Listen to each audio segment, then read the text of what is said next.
relevant for an already well-positioned, well-oiled JDU and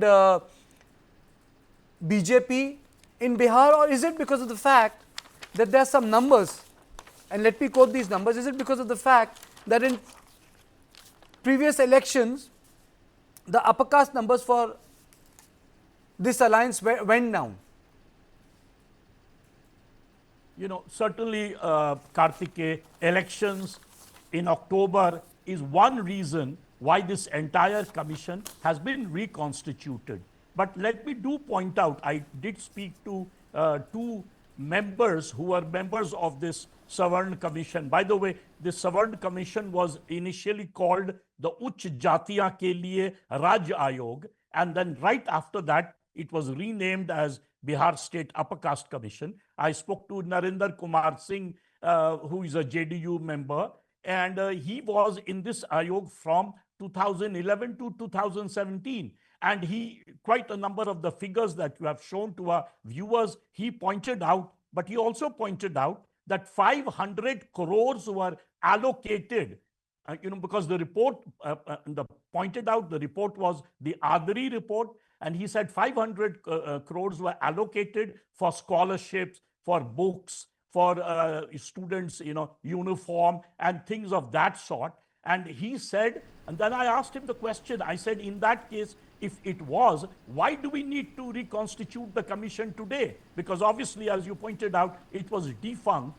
And he said, look, I am not part of the new commission, but I can tell you one of the main reasons is that the issue of 10% reservation for upper caste of both Hindus and Muslims is going to be under consideration. So the purpose of the new commission, which is being reconstituted, is precisely to find out what happened, the fact that 500 crores, did it reach the upper caste poor?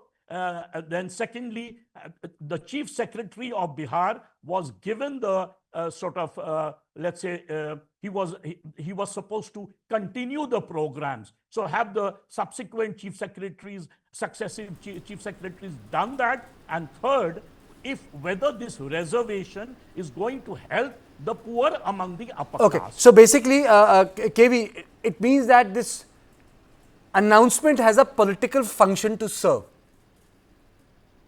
Yeah, Karthik, of course, as Ajit also put out, we all know autumn is when the elections are to be held.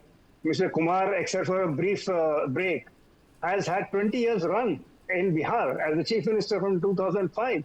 And of course, now there are reports about his health and stuff like that around, and there is some churn that's happening in Bihar politics too. We don't know how Jan Swaraj is going to play. We also have seen that Mr. Nitish Kumar in the RJD alliance went in for the caste survey, which again is on the back burner, so to say. And now they're doing a national, the BJP has come up with.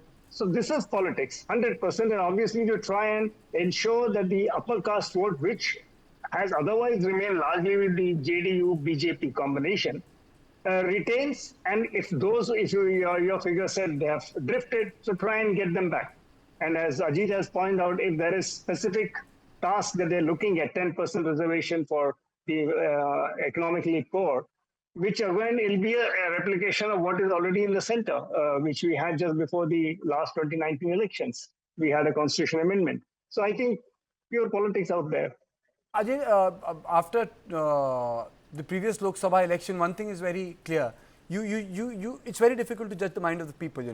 It was the high blitz election by Bharatiya Janata Party, and I would say the results were not up to the mark for BJP. But in this, and that's the closing comment I would like from you. Do you think BJP is well poised, or are we up for surprises in Bihar?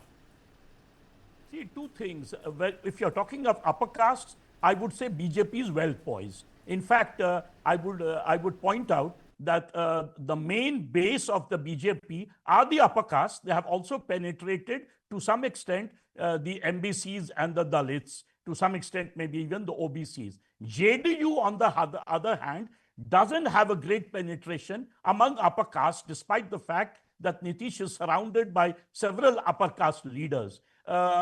somehow JDU lacks that. JDU is seen as a OBC party, just like the RJD. And therefore, I think Nitish Kumar has been, right from 2011, pushing this. Now you hit the nail.